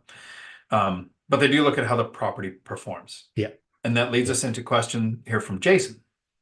When having rental income and getting approved for the next loan, do they only count your income rent, or will money spent fixing stuff take away from rental income? I hope that makes sense. It does. And so here's the reason why I enjoy these live streams. If I wanted to make a video saying, here's how you get more mortgages, I could script it. I could Google all of these rules and do it, right? But what I want you to know is top of mind awareness right now as an investor who's grown a real estate portfolio, and so is Mark. What information do I keep in top of mind awareness? So watch how much information is about to spill out of my mouth from a question that I haven't Googled, didn't have to research, didn't script, but have to keep this in my mind so I can make quick decisions when I'm looking at a property. When having a rental income and getting approved for the next loan, do they only count their incoming rent, or will the money spent fixing stuff up take away from rental income? I hope that makes sense. It does, because what they do is they look at your rental income. They don't care about your rent roll. They don't care about your receipts. They're going to look at your tax returns. What are you officially claiming with the IRS as rental income? You have depreciation. And so in my case, I made a couple $100,000 in profit, and depreciation made that go negative. So it looks like I lost money. So I didn't pay any taxes. Lenders take out the depreciation. So it is okay to use all of the depreciation, because if you ever go to sell or 1031, the IRS makes an assumption. And when you make an assumption, you make an ass out of you assumption. But they make an assumption that all depreciation that could be used has been used. So even if you didn't claim it, you got to recapture it. So you might as well use it, because lenders are going to take it out to make sure that you can be bankable for the next thing. What they do consider is the money spent for repairs, maintenance. So the expenses that you have that are on your tax returns. So this is where you have some control. My CPA knew that while I was growing my rental portfolio, I wanted to remain bankable. So he would come back and go, your depreciation takes you down to here. The write-offs you have take you down to this far negative. So let's not write off a couple of these things. You don't have to take a tax write-off. You can actually give the IRS more money if you feel like it. Let me know how that works out for you. But you don't have to claim something as a tax write-off, as far as write-offs go, to become more bankable. Your expenses will count against your income when you're looking at things like a DSCR loan. When they look at the rental property, they're going to go, what does this property produce? When it's your 10 personal loans in your own name through conventional, yeah, they look at your tax returns. They're looking at your debt to income ratio. With the rental, they're going to take 75% of those rents, factor it in. But they look at your last 2 years of tax returns. They'll take the depreciation out, but they're also going to look at the expenses. So it is possible as an investor to claim so many expenses that you can't get a mortgage. So talk with your CPA. The second main reason we hire a CPA, the first one is there's multiple types of depreciation, and I don't even want to know what they are. I want to hire a pro that puts everything in the right category. That was a great question, Jason. Thank you. Try for 5. Damn, 100. Love it. Yes, that probably was referring to the 100% savings rate, hopefully. He's new to the Dionism, I think. Oh, well, welcome. I'm here every Tuesday. I do other short videos throughout the week where I don't answer questions and I just try to get the point across. I have 2 more different reasons why people should retire early coming soon. Good point, Mark. This is from Chester, but becoming financially independent and telling people has the double-edged sword of proving it's possible for someone else. That's what someone else would think who's not part of the community. Here's the problem, Chester. People will sometimes ask the question, and it was a different version earlier today from Strive for 25. Could you do it again? Right? So if somebody like me or Millennial Mike, maybe Mark at this point, Zuber, Matt, the lumberjack landlord, lost everything, started over from zero. Since we've experienced reaching financial freedom, we factually know it can happen. Here's the things I might do different, better, avoid, whatever it is, might happen in a shorter timeline. I still think for me it would take 10 years because I'm not an entrepreneur. I'm an investor. I'd work in a new industry for 2 years to become bankable, get the first house hack, save for 2 years to get the next investment, save for 2 years, and then it would start to speed up because the income snowball. Everything for me would take 10 years. There are people who could do it faster. Not my goal. It would be a 10-year journey. So we know, but there are people watching our content who see Millennial Mike, who see Matt, who see me, who see Zuber, and they go, yeah, Matt's 10 times smarter than me. Mike's 10 times better looking than me. Zuber is 10 times more educated than me. But for the most part, we are just average people. Right? We're just average. Matt went to the ninth grade. Mike works as in law enforcement. So nothing about us says, silver spoon in the mouth, born from rich parents. We know that financial freedom would happen. The people watching know that we were able to do it. The hard part for us is to convince you that we think you can do it. Until you're somebody like PTO for life, right? Jeff and Suleika, they did it and they're sharing their story. Millennial Mike kind of did what you're doing, Mark. So Millennial Mike went back and said, look, I'm starting. I don't own any rentals. Here's the journey. Here's how it goes. You can go back and watch his first video with bad lighting, bad sound, and him stuttering a lot, kind of going, I'm just going to tell my story of reaching financial freedom all the way through. It's possible. It's probably not possible to do exactly what somebody else did.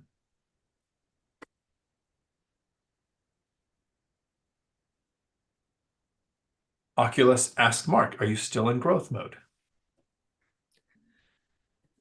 Not really.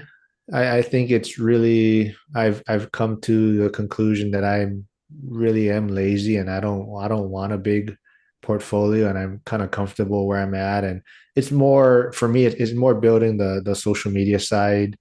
And I'm having a lot of fun doing that. And maybe I'll bring this up to your audience in a sense we're on this live. So actually kind of the one thing for me is I do have a commercial property in Hawaii, but it was is through my I own it with my mom and my brother. But for me, the dilemma is my mom and my brother are definitely the Dave Ramsey mindset. So no debt, no risk. And I'm a little more like, not I'm saying risky, but like have debt, use it, leverage it, you know. Um my parents have a paid off property. So I'm trying to figure out if I should just, you know, sit back and whatever comes my brother and my way, we're gonna split, or do I tell my brother, hey, you take this, I take that, and that way I don't have to deal with him and his kind of Dave Ramsey type mindset, and now I have access possibly to doing what I want as far as if I want to pull equity from something and use that to scale and whatnot. So that's kind of something in the back burner, what I'm trying to figure out if it's best to bite the bullet now and talk to my brother and be like, hey, should we do this? And that way we don't have to kind of butt heads on what we want to do with things. Or yeah, so that's where I'm at right now.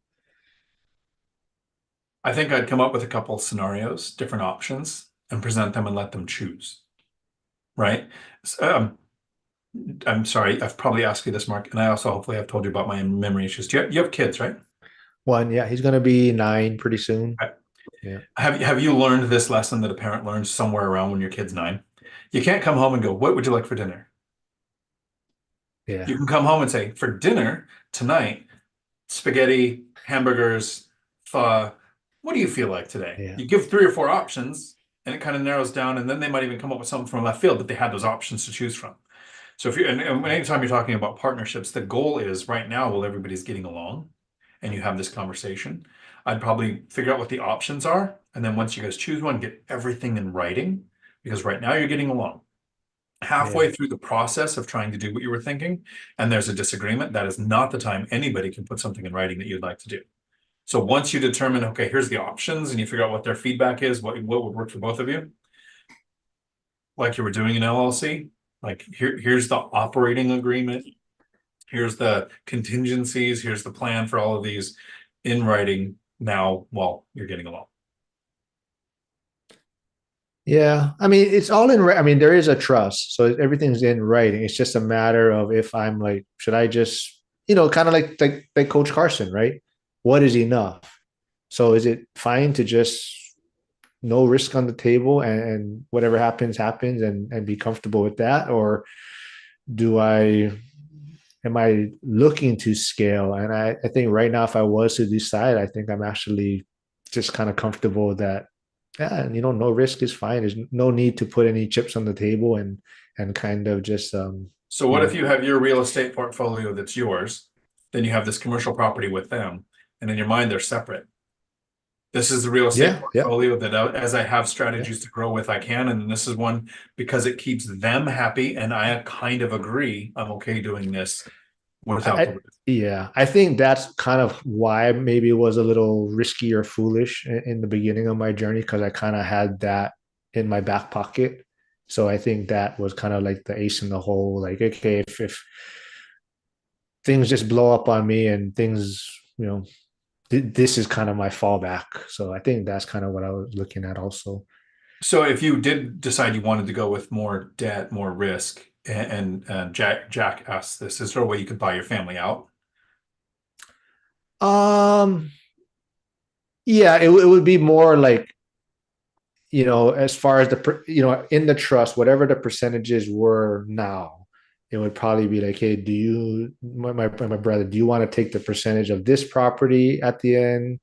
And I take the percentage of this, so I might be giving up a lot now because I'm sure he'd want the one that probably is worth more.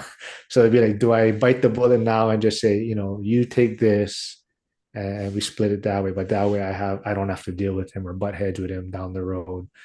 But I think at this point, like I think I'm like you said, I'm just kind of enough is enough, and that's kind of my ace in the hole where and maybe it allows me to be a little bit more risky or foolish, I guess, in my other ventures. Bob Saget SquarePants. What would you say to someone strongly considering shifting from rentals to 100% qualified dividends for mobility, travel, and simplifying taxes? I can see it. I definitely think, it is a, like you said, there's no one way for anyone. And I see the simplicity of it. And, we always talk about it, nothing is truly passive though, but that might be the closest thing to some sort of passive income there is. But, you know, I think the real estate side allows you more opportunities. So, you have more options. You can leverage it a little bit better. And like you say, there's tax. So there is other benefit. But if you were just strictly talking about the returns and not the headaches possibly and just the freedom of it, then I definitely see, going that route as a definitely attractive option. So I have some friends, Dana and Connie, and they had 11 rentals and they're offloading them to do dividend stocks and travel. So here's the two criteria that I would want to meet to do that. One, you have enough invested in real estate. So over a decade, I've invested $320,000. If I took $320,000 and just bought dividend stocks, I'd be working for another 40 years. Yeah. But I invested $320,000 into real estate, and net worth now is over 3 million. So if I offloaded everything, and this is after paying capital gains taxes, depreciation recapture, and the cost of selling the properties, I have about $3 million left. And then I bought dividend stocks with that. I could probably live off of it. Dana and Connie are offloading their rentals, had for years, paid off, massive appreciation. So they might not have invested as much as their moved equity is going to be. So it makes complete sense for them. So they're not in growth mode. They've achieved the equity to where it makes sense. And I don't know if they have heirs that are interested in real estate. So none of my kids so far are showing interest in real estate. So what's probably going to happen? In 16 years, I'm probably going to sell or finance everything to Yeah. Millennial Mike. And then, so when I'm 70, the next 30 years of my life will be funded by the payments of him seller financing all these properties from me. Because my kids have no interest. Uh, Bob, if you have kids who are in the business and want to take over, I would use a trust. I'd have people in positions on the board, and when you pass away, they just assume your position. So there's no depreciation recapture, which the stepped up tax system covers up to like 5 million right now. So if your net worth is more than that, it covers that. Do you have heirs? Are you concerned about them? Or is there somebody wanting to take over your properties? Then I wouldn't offload and acquire dividend stocks. Uh, so it's a viable strategy, but I would have to meet those strict criteria for me. Sam, howdy, Sam. Nice meeting you. Um, Hope to see you again at next year's ORAT event. How many properties do you still need to retire, Mark? I think for me, like retire is I'm looking at I want to get to 20. And I would, but I wouldn't be the retired that I'd want to be. Like I would be able to retire, like I'd be comfortable, but to be able to travel probably like I want to and those type of things. It's gonna be I probably want to get to 25 and then scale back from there. So the same thing with the Coach Carson thing, get to a certain point and then kind of, prune the tree, right? And kind of maybe get rid or improve certain assets and see what's not performing. Or maybe, Pittsburgh has a lot of older homes. So my kind of vision is to get to a certain point and maybe transition them to newer properties or less maintenance properties. Or, I kind of have this thought too now of investing in not political but kind of red states or purple states, and generating the cash flow and then bring the cash flow and echo or money back to kind of bluer states like Hawaii, where you get a lot of appreciation because they're limiting the building. There's limit of land. They're not building land or making new land, so the appreciation is great. So kind of get your cash flow in these red markets and then kind of parked it back in these blue markets where I'm going to get the appreciation and whatnot. So that's kind of what I'm looking at right now. I like that. A lot of people say they want to invest in red states because they're more landlord friendly, but they're also less Yeah. permit strict friendly, which allows more growth, which slows Yeah. down appreciation. So I do like the idea of I'm in a fairly blue state, not on purpose, but that's where I invest. And it hasn't hurt the appreciation. Yeah. Like I said, And you keep a lot of 120,000. investors out probably, right? Because a Yeah, lot and there's of, a lot of people who go, I would never own in yeah. Washington, but they're thinking King County. Yeah. Evictions can take forever. Uh, Tenants have more rights than the owner does. But I invest in the county, Thurston County, Washington, where I had a friend who went through a 14-day eviction. Oh 3-day man. pay or quit, 10-day respond, sheriff at the door, 14th day. Right. So it's not all like that in Washington. Did you see I don't know if you saw, but there was a on the so I'm on Oahu, but so on the big island of Hawaii, there was a property or a house that was built on the wrong property. I heard, I thought it was a Facebook meme, but yeah, Yeah. built a house on the wrong property. Yeah.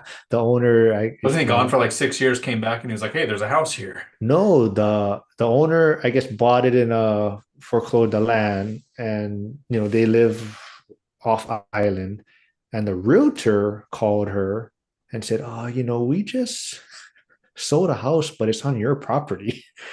So she's like, "What?" And yeah, so the developers, and there's this whole huge issue now, and like the city's getting sued because they signed off on permits, and I guess the contractor didn't want to do a survey, so they were going off of like light poles, and that's how they decided where, Jeez. yeah. So it's this huge issue now. Awesome. Michelle has a question for you, Mark. When you were all done with the 1031, did you pay the qualifying intermediary more than the initial fee they quoted you? And percentage wise, do you know how much in did you pay taxes for it? I can't wait. Oh no, so I paid. It was pretty standard, but it's now that I look back on it, I think it was kind of high, the qualified intermediary, the fees. So even like the title company guys like, why are you paying so much? But that's who I was referred to, from people I know. So it was a kind of a local Hawaii person. I did pay a little bit of taxes after, but that was, I guess you would say, it was the mistake. So the lender, and not all lenders do this, but they hold maybe 3 months of financing at closing. So, for 3 months of the payment, those payments are not counted as part of the transaction. So even though they were taken at closing, it wasn't as if I used those funds at the closing of the transaction. So I didn't actually use all of the 1031 funds. So when taxes came around, that amount that was held, the 3 months reserves on these multiple properties, was counted as if I didn't use them. So I had to pay taxes on this small portion. And I guess it could depend on what CPA you use, because the intermediary was like, oh, most CPAs don't even include that. Like that's just part of, So I think it really depends on how strict your CPA is, and how they look at the closing statement and whatnot. But a lot of times they said those funds are just kind of thrown in as part of the transaction. So yeah, I did pay some taxes on it. But I mean, I don't know if we have time, but if I would say I would do completely differently to 1031 if I was to do it again. Nice. We should probably make a video on your Yeah, 1031 experience and what you would do different. cool. So put that on the mental checklist of future Dion and Mark stuff. Cutie Puff. Hi, Dion. Do you change air filters and do maintenance check every 3 months? I have properties I haven't been to in 5 years. Inside. I have driven to them when people come and visit, like Millennial Mike. We've driven to my portfolio and stuff. And I've gone and seen a couple of the rentals. I have a handyman that goes and changes filters and does winterization and then leaves the filters for the rest of the year. So, and the reason I do this is yes, I want to go and I want to know what's going on with the properties, but I also like to keep handymen around. And a lot of times when I call my handyman, it's 10 o'clock at night. I have an air dryer that needs unclogging, or um, something in the crawl space that needs work. And it's a sucky job. It's cold, it's wet, but they answer their phone and they go and do the work. Because what I like to do is hire my handyman for very easy jobs. I love it when they make money. Then they're more likely to do the hard stuff later. So a handyman goes and winterizes, which is basically, I don't have sprinkler systems because we're in Washington and the problem is water, not that we don't have water. They'll do the HVAC.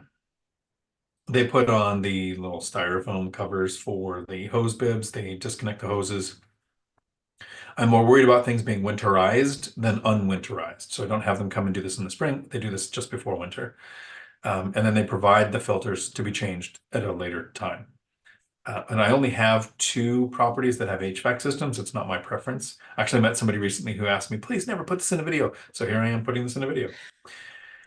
I want to rip them out and put in cadet heaters or baseboard heaters. I hate HVAC. I don't want a mini split. That's $5,000 versus I could put in baseboard heaters in every room. You have to have the space for it in your electric panel. So if you don't, that might cost some money. But if you have the space for it and you can put in baseboard heaters, it's $500 or $600, including labor. Maybe tip would be a little bit more than that. And for the cadet heaters, they're about $200 each. Again, you have to have the space in your electric panel. But yeah, I don't like HVAC systems. If someone sneezes in the wrong room, it's $500. Just have somebody come look at an HVAC system. Versus my properties with baseboard, I'm trying to think if I've ever had an expense with baseboard. I have one that probably should be replaced at the next tenant turnover, but the tenant doesn't use it, so I'm not worrying about it now. Oculus, if you bought a rental without a fence, would you consider putting one in as a retention strategy? Yes, and I have. So I've purchased several duplexes where they have an exterior fence, but the backyards weren't separated. So I put in a separating fence, allowing the tenants to have different pets that don't interact with each other. Have you ever put in a fence, Mark? No fence. Yeah. I do have a question though for you actually. So I did have a property, um, and in the lease it says the tenant was responsible for the yard, and the yard is somewhat on a hillside in the front of the lot, and the tenant decided that this is not a yard. This is not classified as a yard, and The um, onus, the mistake is on the person who wrote the lease. Here's the diagram, subject A, this is the portion of your yard you're responsible for with a picture. So if that tenant has it, you might want to hire a service that goes and does that angle yard. And you might be surprised at how cost effective they are. So what if though the tenant was there for a year, asked for a 2-year renewal, Nope, and then not now renewing. no, they signed the 2-year renewal, Okay. and then after the 2-year they signing of it, now they say it's not a yard. So is it in the lease describing where the yard is though? No, so but they did it for the whole year, right? So they did it for a year, then Yeah. they Yeah, asked for I mean, it becomes, it's not really a lease violation yeah. if it's not clearly defined. That's the problem, is if you do end up in court, you can't go, they did it for a year, so I assumed it would continue. It might be they came and they said, I mean, well, I mean, I can't answer the legality of it Yeah. with the information that you're giving me. I think I would consult an attorney and say, what do you think? Second, know your local laws. When you signed a 2-year lease renewal, was their signature notarized? In some states, that's required if it's over 12 months. Mm, And if you don't do that, then the whole lease is not valid. yeah. So I would first ask, is that a case for that state? Because it is in Washington state. I don't know about Pittsburgh. So I'd find out. And then I would figure out, is it a hill worth dying on? Right. Is Yeah. that area rent controlled? No, so we compromise. So we are doing there's service coming out, Yep. and but so I'm we're not So splitting there's it service 50 coming out, 50. and then Yeah. their rent's going to go up that amount next time. Yeah. Right. That's what I mean. Yeah. That's why I was asking is if there's rent control. Yeah. Right. Because yeah, the yard's going to get maintained. Yeah. The tenant's going to pay for it. Is it them paying the people maintaining the yard, or is it them paying rent to you that Yeah. pays for it?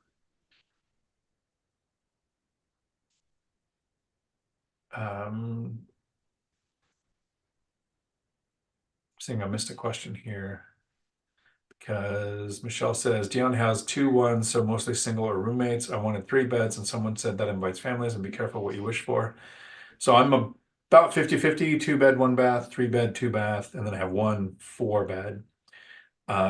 And how I avoid families is whenever there is bathroom repair to do, rip out the bathtub and put in a walk-in shower. That tends to get less families, even if you have more rooms. And my 3 beds are mostly rented out to roommates or people who work at home and want an office. You can't discriminate, you can't not choose to have families, but you can make your properties less attractive to them. Keep going. Howdy. What type of pets do you allow? Do you specify type of dog, medium or small? Wondering your experience with cats. Do you allow cats? We turned down a cockatoo after research. I allow anything that's legal in the state. I think it's the leases say up to 45 pounds for dogs. Above that requires approval through insurance. So I'm not the bad guy, the insurance company is. And if insurance won't approve it, then the tenant has to get renter's insurance with their dog listed as the size and breed, and it has to be accurate. And then they have to prove it. It's the only time I ask for proof of rental insurance. Normally my leases require rental insurance. So if there's ever a claim, it's not a me claim, it's a them problem, even if they don't have insurance, because I say my lease requires it. It's your fault for not having it. But if they have a large animal, then I want insurance to list the dog and size. And I'm thinking that the one time that was an issue, they couldn't get insurance and they didn't rent from me because they couldn't meet the criteria. I allow cats, don't have a problem with cats. I inherited a cat with this house that I bought because the previous owner moved out. With pets, I've had 1 pet damage and it cost me, I think, less than $50 to have it fixed. They chewed up the trim, not even the door jamb, just the trim. But I've had thousands of dollars in damage from kids. Kids are way more damaging than pets. Keep going. Again, question, can you as a landlord have a Ring camera you control on the rental? Is that something you recommend? If you have short-term rentals or mid-term rentals, I would probably recommend doing that. I do long-term rentals, and the only time I put in cameras is like I'm gonna have this tenant turnover where the tenant is moving out of the area, and I'm gonna have a tenant turnover, and those people from the 2 bedroom are gonna move to the 3 bedroom. In that intermittent time, I'm going to put in Wi-Fi and have my Arlo camera system there. That's how I resist squatters, because I will know if somebody moves in. But on long-term tenants, I don't know that I would do a Ring camera because the assumption is you have access to it, which is a little invasive. Midterm and short-term, they kind of expect it. It's more hotel-like than long-term. Can Now I'm I speaking ask for you the a quick. question Go on ahead. that on squatters? Yep. Sorry, so I Go ahead. know part of your story, or part of your journey, right? When you said you folks used to kind of, squat, or I don't know if that's the right. So here, I'll break it down really quick. When I was a kid, we used to move into houses, fix the doors and windows, and wait for the owners to show up and find us. And when they did, we would move. My parents said we weren't squatters because we never trashed the place. We fixed it up. And as soon as they found us, we left. Squatters are the ones that force you to go through an eviction. That was their definition of it. Oh, okay, cool. No, I just Yeah. wanted to kind of your thoughts on kind of the whole stuff going on right now that you see everywhere. Yeah. Yeah. Josh, the recent Graham Stephan had a good interview with Kevin O'Leary. Great discussion on debt. I'll have to check that out. I do watch a lot of Graham stuff.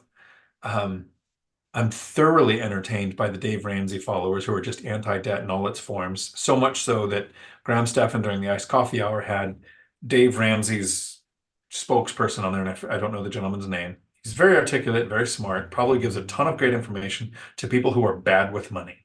Dave Ramsey's information is great for people bad with money. It's terrible for investors. They gave him an example of if we could lend you $1 billion at 0% interest, would you borrow it? And he said no. Ah, clickbait. Right. But it's the Dave Ramsey thing is Yeah. all debt is bad. And Yeah. Dave Ramsey refuses to admit that he did 90-day debt and it blew up in his face, and that 30-year fixed rate debt is one of the biggest wealth creators we have in this country. Conversations with Clint. Your brother and I have operated very similarly. I took no offense. If I were to start today, I would agree with you. Thank you. Thank you for having an open mind. And I try not to sound like a douchebag when I disagree with somebody because I'm just trying to say my opinion. I get 50-50 sometimes. I'm going to burn through these really quick. So tonight and next week, there is no members only and no course. For the rest of April and probably the beginning part of May, there will be course videos at 6 o'clock Pacific on Tuesdays. Next week, I'm going to present, and I always call it Oli IRAI because that used to be the name of it, but it's Sound RIA. I'm presenting next week, and so my live stream is going to start a little bit earlier. But the following week there will be courses, and then there will be a couple of members only throughout April on Saturdays. Can you look through really quick, Mark, and see if there any comments or questions you'd like to get to before we wrap this up for today? Um, no, but Hyder has a funny comment. Well, there you go. Comments or questions. Which one is Yeah, it? he says, "Oh, where did it go? Shoot, how do you do this all the time?" It's on two screens, and what's really rough is I'm talking, but you're looking at your screen, so people think you're ignoring me. And then when you're talking, I'm looking at my screen, so people think I'm ignoring you. It's I don't know. There's got to be a better way to do live streams, but Oh we no, don't he have said 10 more his room. true story. He said his mom has a kit she takes with her when going out for pho. It's her pho kit. I think it's for the kids eating, to not give them a choice. There you go. Yeah, no, I mean that's Chris about it. Hernandez here. If you 1031 properties between yourself and your LLC you control, wouldn't that reset depreciation timer? Absolutely. But here's the problem. This is a great suggestion. So sometimes people will make a suggestion that is great, like, why don't you buy a rental in a self-directed IRA? Sounds like a great use for it, right? You give up the ability to do depreciation. You can't self-manage. You can't house hack. Like you lose all kinds of benefits. So here's the problem with that, Chris.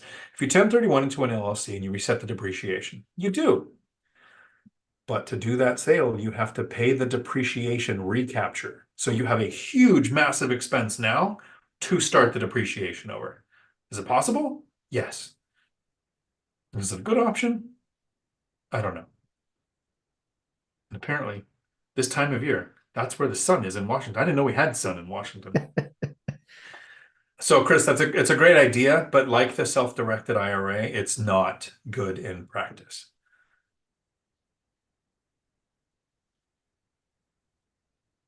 Mikey, I want to retire so I can eat Mexican sweetbreads with Frank and Cynthia. That sounds great. I'm in for that. I need to fly to California and hang out with Frank for a bit. You fly to Hawaii. Like I want to go to, well, actually no, because Frank doesn't live where they like Americans either. He's in California. In Hawaii, they don't like us Howleys. Oh, I'll be That's protected, right? I'll be Mark owned, Mark assured yeah, when I'm there. yeah. Okay. Making sure I'm not missing any. I'm probably missing tons of questions. I really appreciate things when people say things like homes and hustles. Hit the like button, everyone. Headed up to look at a couple more duplexes. Have a good night. That is awesome. Question about installing security cameras at rental properties. Do you have cameras installed in your rental properties? Okay, we kind of covered that. Yes, I do, just for the time when they're vacant. I put in Wi-Fi because I have what are called landlord policies. So when a tenant moves out, utilities automatically go back into my name.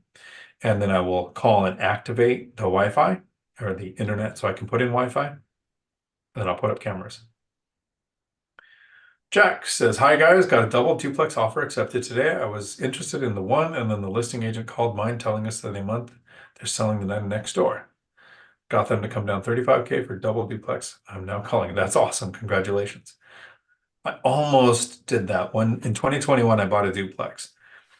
And I didn't have the funds. I probably could have found the funds. But there were two on the same street for sale. And I tried to talk a friend into it.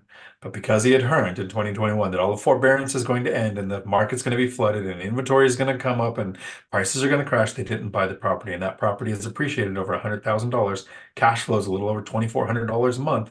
It's not a terrible deal. I feel bad for my friends. I think with that, we'll wrap up. Mark, if people want to reach out to you, how can they find you? Maybe one of the moderators can put a link to your channel in the chat. Yeah, Financial Firefighter on YouTube, and we're trying to do a lot of fun stuff on X too now. So check us out on X. There's a bunch of us, Homes and Hustles.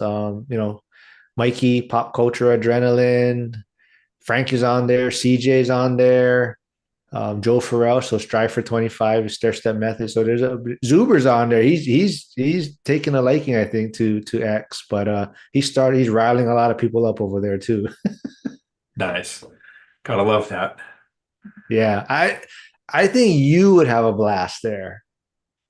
I should. I'll check it out. I just have so many platforms. It's hard to manage. Your Dionism would throw them off. It Well, I would like to say stir. things like, it's a lot easier to reach financial freedom when my tenants ask me to raise the rent. Like that, just right there, that trips up a ton of people, but it's factual. Yeah, it is, and you would start a lot of stuff there.